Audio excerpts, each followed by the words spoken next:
Hi there, I'm Stuart Smith and welcome to my Short Game Academy. Today we're going to go through the lob shot, as some of you call it, or a shot which once it lands has very low energy, as I like to see the shot.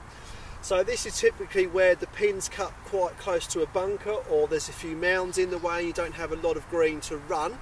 We need the ball upon landing to not have too much energy in the shot. So if the ball comes in too low and too fast, sometimes the ball can skid through, whereas if it drops down from a higher height, so it's coming more vertical, we've got much more chance of a softer land and therefore less energy. Now where golfers go wrong, I think that you see the shot as we have to get height to get over the bunker, and that's not true.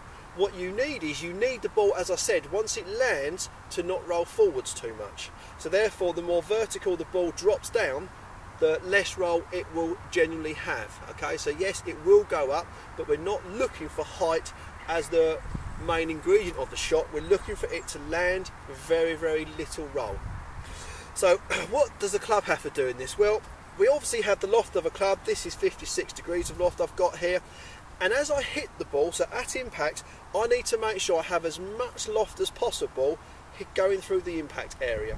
With this, it will pop the ball up, but more importantly, this is the important bit, once it lands, it will reduce the roll. Now, we've got quite a tight lie here, so there's not too much grass to play with, and there's a couple of ways that you can play this. One swing's a bit shorter and we're going to strike through it a bit more, and the other one, we are going to use the bounce of the club to come off the floor. One's not better than the other, it purely comes down to confidence and which ones you have practice with. So let's go through the setup. So we've got the pin that's cut behind the bunker, and as you can see, I've got my leading edge square to the hole. My feet are a tiny bit open to the ball to target line, but not massively. My core, so my chest, is definitely just left the centre, but it's not as far ahead of the ball. Okay, so I'm not trying to get all the way up here. If I do that, I've altered the angle of the loft, and therefore once it lands, it will have too much roll, too much energy on the ball. So it's forward in my stance. I'm still going to keep my weight over on the left hand side because I do want to encourage this good strike. Now what I'm going to do here, as I do the backswing, I'm going to go back and I'm going to open up the face. So as I show you here, as I go back, you see how I've opened up the face. I'm not trying to close it for this one. We don't want energy in the ball. I've set my angle, and as I go back, I'm going to allow it to open. Now, if I can just hold this angle, so squeeze the club quite tightly and bring it into impact, can you see the loft I've got there? The loft is probably almost vertical. And then what I'm doing is I'm going to hold the angle as I go through. So I'm going to strike through the ball, holding the face open. So as it's like this, as I go through, I'm going to come through and I'm going to hold it like there the whole time. I'm not flicking. At no point am I going to go flick and lift the ball up. It's almost like, imagine you've got your doorstop and you're just going to kick your doorstop between the door and the ground. I'm going to shove the leading edge between the ball and the ground. So I'm trying, my thought here is to try and get the grooves to spin the bottom of the ball. Okay, if I was going to go for a running chip, I would try to strike into the back of it, making the ball go forwards. For this one, I'm trying to spin the bottom. I'm not trying to lift. At no point am I trying to get under the ball and help it up. I'm simply trying to strike 6 o'clock. If that's 12, that would be 3. This is 6. I'm trying to strike through at 6 o'clock. So I can't come in at too steep an angle for this one.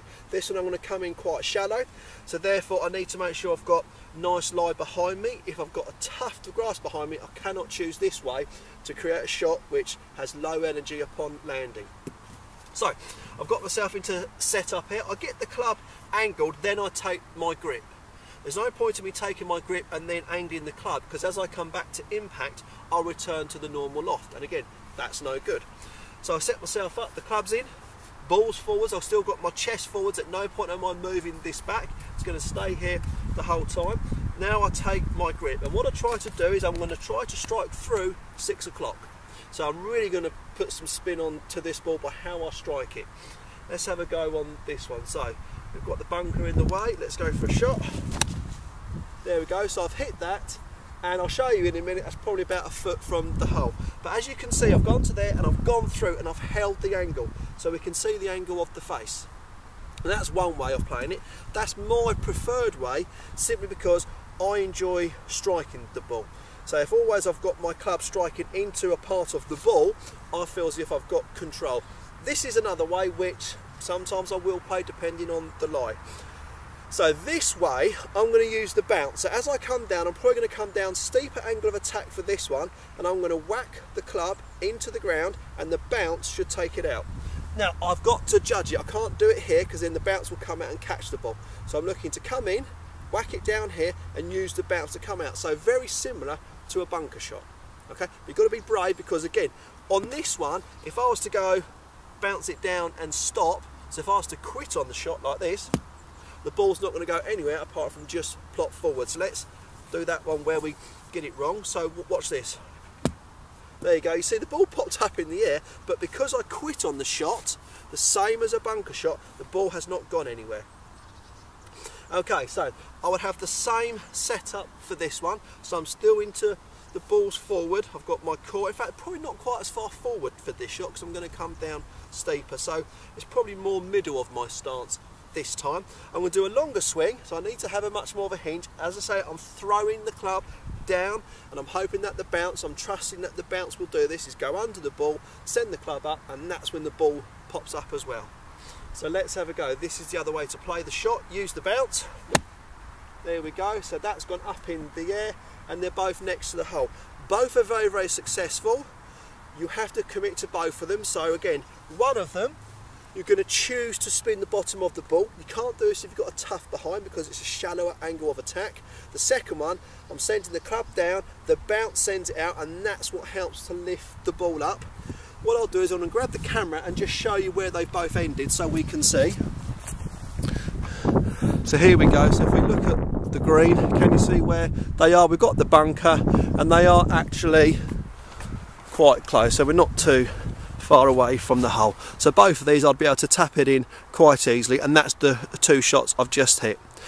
So remember, there's a couple of ways you can play this shot. It's up to you which one you choose, but either of them need practice, and it's about creating an open club at impact to reduce roll when the ball lands. Have fun.